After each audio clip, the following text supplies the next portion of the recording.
নমস্কার। এই মুহূর্তে দেখছেন আজকের বিশেষ সংবাদ। চলুন দেরি না করে দেখে নেই আজকের গুরুত্বপূর্ণ খবরগুলির শিরোনাম। শুরুতেই রাজ্য রাজনীতিতে চোখ রাখলে দেখব নির্বাচন কমিশনের বিরুদ্ধে ক্ষোভ প্রকাশ করে 4 আধিকারিকের সাসপেনশন না মানার হুঁশিয়ারি দিয়েছেন মুখ্যমন্ত্রী মমতা বন্দ্যোপাধ্যায়। অন্যদিকে কোচবিহারে শুভেন্দু অধিকারীর কনভয় হামলার ঘটনায় তৃণমূলের বিরুদ্ধে খুনের চক্রান্তের অভিযোগ উঠেছে, যা পূর্ব পরিকল্পিত বলে মন্তব্য করেছেন আইএসএফ বিধায়ক নওশাদ সিদ্দিকী। এছাড়াও একরা বিস্ফোরণ মামলায় রাজ্যকে হুঁশিয়ারি দিয়েছে হাইকোর্ট। তলব করা হয়েছে মুখ্য সচিবকে। দেশের রাজনীতি ও অন্যান্য গুরুত্বপূর্ণ খবরে নজর রাখলে দেখব বিধানসভা নির্বাচনের প্রস্তুতি শুরু করে 4টি সাংগঠনিক জেলা সভাপতির নাম ঘোষণা করেছে বিজেপি। আর্থিক প্রতারণার একটি মামলায় অভিনেতা মিঠুন চক্রবর্তীকে আপাতত গ্রেপ্তারি থেকে স্বস্তি দিয়েছে কলকাতা হাইকোর্ট। আর দেশের সামরিক শক্তিকে আরও শক্তিশালী করতে ৬৭,০০০ কোটি টাকার প্রতিরক্ষা চুক্তিতে সায় দিয়েছে কেন্দ্র। এই ছিল আজকের খবরের শিরোনাম। বিস্তারিত খবর দেখতে আমাদের সঙ্গেই থাকুন। চলুন তাহলে দেখে নেওয়া যাক বিস্তারিত খবরগুলি এক এক করে। বিধানসভা নির্বাচনের প্রস্তুতি, 4 সাংগঠনিক জেলা সভাপতি ঘোষণা বিজেপির। নমস্কার। এই মুহূর্তে উঠে আসে রাজ্যের রাজনীতি সংক্রান্ত একটি গুরুত্বপূর্ণ খবর। আগামী বছর বিধানসভা নির্বাচনের প্রস্তুতি শুরু করে দিয়েছে বিজেপি। এই লক্ষ্যে দলের 4টি সাংগঠনিক জেলার নতুন সভাপতির নাম ঘোষণা করা হয়েছে। বিভিন্ন সংবাদ মাধ্যম থেকে প্রাপ্ত খবর অনুযায়ী দার্জিলিং, ব্যারাকপুর, বনগাঁ এবং ঘাটাল এই 4টি সাংগঠনিক জেলার জন্য নতুন সভাপতিদের নাম ঘোষণা করেছে রাজ্য বিজেপি। দার্জিলিংয়ের সভাপতির দায়িত্ব দেওয়া হয়েছে সঞ্জীব তামাংকে, ব্যারাকপুরে তাপস ঘোষ এবং বনগাঁতে বিকাশ ঘোষ নতুন সভাপতি হয়েছেন। শুধুমাত্র ঘাটাল সাংগঠনিক জেলাতেই পুরনো সভাপতি তন্ময় দাসকেই তার পদে বহাল রাখা হয়েছে। এই পরিবর্তনগুলোকে দলের সাংগঠনিক দুর্বলতা দূর করার একটি প্রচেষ্টা হিসেবে দেখা হচ্ছে।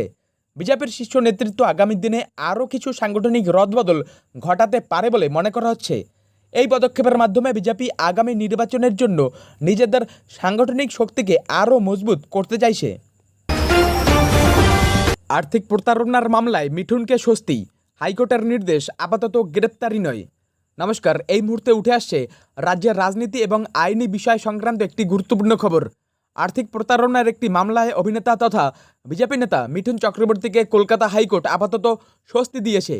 বিভিন্ন সংবাদ মাধ্যম থেকে প্রাপ্ত খবর অনুযায়ী মিঠুনের প্রাক্তন ব্যক্তিগত সচিব সুমন রায়চৌধুরী এবং তার স্ত্রী মিঠুনের বিরুদ্ধে ৩৫ লক্ষ টাকা আর্থিক বঞ্চনার অভিযোগ এনেছিলেন। এই অভিযোগের ভিত্তিতে মিঠুনের বিরুদ্ধে চিতপুর থানায় একটি এফআইআর দায়ের করা হয়েছিল। এই এফআইআর খারিজের আবেদন নিয়েই তিনি কলকাতা হাইকোর্টে গিয়েছিলেন। বিচারপতি জয় সেনগুপ্তর এজলাসে মামলাটি উঠলে আদালত নির্দেশ দেয় যে তদন্ত চলতে পারে, তবে আপাতত মিঠুনের বিরুদ্ধে কোনো পদক্ষেপ নেওয়া যাবে না। আদালত রাজ্যকে ৩ সেপ্টেম্বরের মধ্যে মামলার কেস ডায়েরি জমা দেওয়ার নির্দেশ দিয়েছে। এই রায়ের ফলে মিঠুন চক্রবর্তী আইনি জটিলতা থেকে আপাতত স্বস্তি পেলেন। অভয়ার বিচার চেয়ে ফের নবান্ন অভিযান, বন্ধের দাবিতে জনস্বার্থ মামলা। নমস্কার। এই মুহূর্তে উঠে আসছে আরেকটি রাজ্যের রাজনীতি এবং আইনি বিষয় সংক্রান্ত একটি গুরুত্বপূর্ণ খবর। আরজিকর মেডিকেল কলেজে 1 বছর আগে ঘটে যাওয়া এক তরুণী চিকিৎসকের ধর্ষণ ও খুনের প্রতিবাদে তার বাবা মা আবারও নবান্ন অভিযানের ডাক দিয়েছেন। এই অভিযান বন্ধ করার জন্য কলকাতা হাইকোর্টে একটি জনস্বার্থ মামলা দায়ের করা হয়েছে। বিভিন্ন সংবাদ মাধ্যম থেকে প্রাপ্ত খবর অনুযায়ী অভয়ার বাবা মা আগামী 9 আগস্ট এই অভিযানের ডাক দিয়েছেন, যেখানে বিরোধী দলনেতা শুভেন্দু অধিকারীর আবেদনে সাড়া দিয়ে তারাও যোগ দেবেন বলে জানা গেছে। হাওড়ার এক বাসিন্দা এই অভিযান বন্ধ করার জন্য হাইকোর্টে জনস্বার্থ মামলা দায়ের করেন।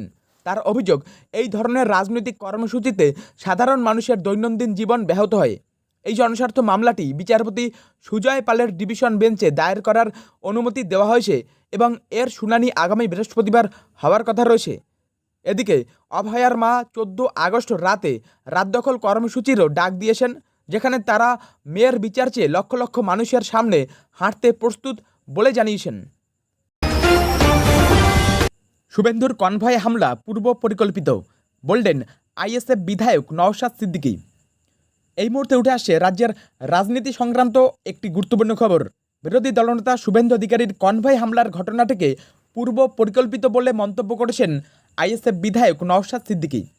বিভিন্ন সংবাদ মাধ্যম থেকে প্রাপ্ত খবর অনুযায়ী নওশাদ সিদ্দিকী এই হামলার তীব্র নিন্দা জানিয়েছেন। তিনি বলেন, এই হামলার পেছনে একটি গভীর ষড়যন্ত্র রয়েছে। এবং এটি তৃণমূল বিজেপির মধ্যে বিভেদ সৃষ্টির জন্য করা হয়ে থাকতে পারে। তিনি আরও উল্লেখ করেন যে হামলাকারীদের মধ্যে এমন ব্যক্তিও ছিল যে কখনো টুপি পরে না, কিন্তু সেদিন টুপি পরে এই হামলা চালিয়েছিল। নওশাদ সিদ্দিকী আরও বলেন, এই ধরনের হিংসাত্মক রাজনীতি বাংলার সুনাম নষ্ট করছে এবং এটি অবিলম্বে বন্ধ হওয়া উচিত। তিনি তার নিজের গাড়িতেও হামলার কথা উল্লেখ করে এই ধরনের ঘটনার বিরুদ্ধে সরব হন। উল্লেখ্য, এই ঘটনার পর শুভেন্দু অধিকারী পুলিশের কাছে অভিযোগ দায়ের করেছেন এবং এই হামলার পেছনে তৃণমূলের উত্তরবঙ্গ উন্নয়ন মন্ত্রী উদয়ন গুহর হাত রয়েছে বলে অভিযোগ করেছেন। এই ঘটনায় পুলিশ ইতিমধ্যেই 7 জনকে গ্রেপ্তার করেছে।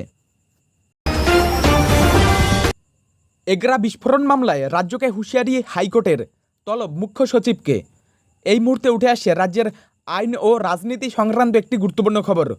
পূর্ব মেদিনীপুরের এগরা বিস্ফোরণ মামলায় রাজ্য সরকারের ভূমিকায় তীব্র অসন্তোষ প্রকাশ করে কলকাতা হাইকোর্ট চূড়ান্ত হুঁশিয়ারি দিয়েছে।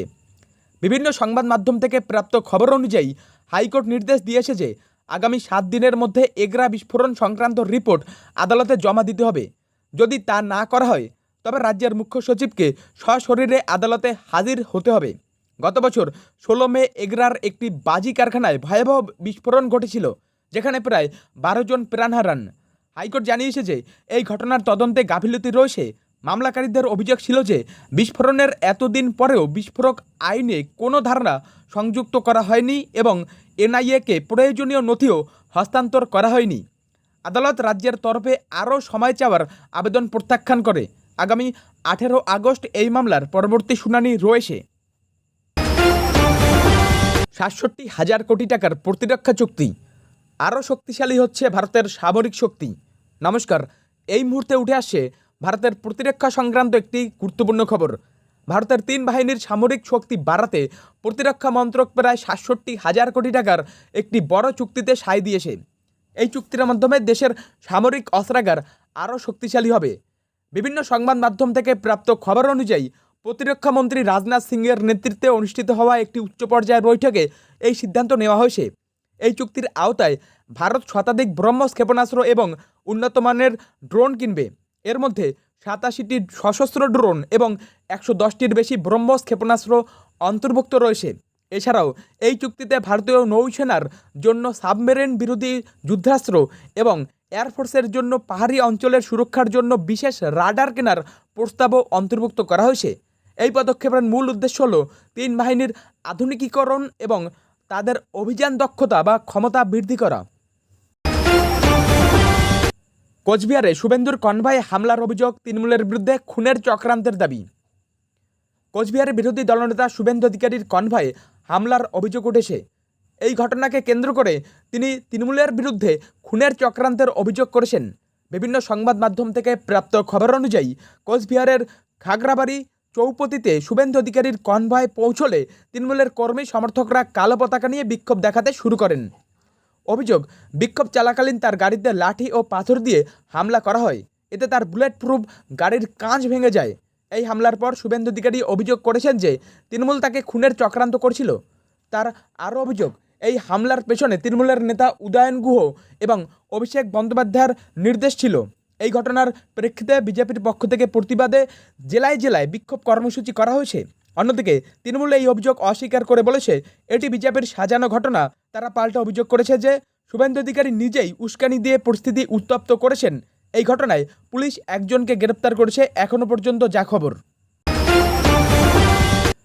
মমতার হুঁশিয়ারি, 4 আধিকারিকের সাসপেনশন মানবে না সরকার, কমিশনকে শাহের হাতের পুতুল বলে আক্রমণ। এই মুহূর্তে উঠে আসছে রাজ্যের রাজনীতি সংক্রান্ত একটি গুরুত্বপূর্ণ খবর। পশ্চিমবঙ্গের মুখ্যমন্ত্রী মমতা বন্দ্যোপাধ্যায় নির্বাচন কমিশনের বিরুদ্ধে তীব্র ক্ষোভ প্রকাশ করেছেন এবং হুঁশিয়ারি দিয়েছেন যে 4 সরকারি আধিকারিকের সাসপেনশন তিনি মানবেন না। বিভিন্ন সংবাদ মাধ্যম থেকে প্রাপ্ত খবর অনুযায়ী ঝাড়গ্রামের একটি সভা থেকে মুখ্যমন্ত্রী নির্বাচন কমিশনকে সরাসরি আক্রমণ করেন। তিনি কমিশনকে কেন্দ্রীয় স্বরাষ্ট্রমন্ত্রী অমিত শাহের হাতের পুতুল এবং বিজেপির বন্ডেড লেবার বলে আখ্যা দেন।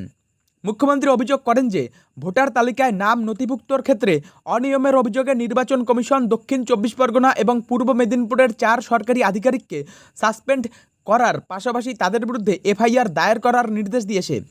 তিনি স্পষ্ট জানিয়ে দেন যে তার সরকার এই নির্দেশ মানবে না এবং তিনি কোনো সরকারি আধিকারিকের শাস্তি হতে দেবেন না। মমতা বন্দ্যোপাধ্যায় আরও অভিযোগ করেছেন যে জাতীয় নাগরিকপঞ্জি এনআরসি চালু করার উদ্দেশ্যেই ভোটার তালিকার বিশেষ সমীক্ষার কাজ শুরু করা হয়েছে। তিনি দৃঢ়তার সঙ্গে বলেন, ভোটার তালিকা থেকে কোনো নাম বাদ দিতে দেওয়া হবে না।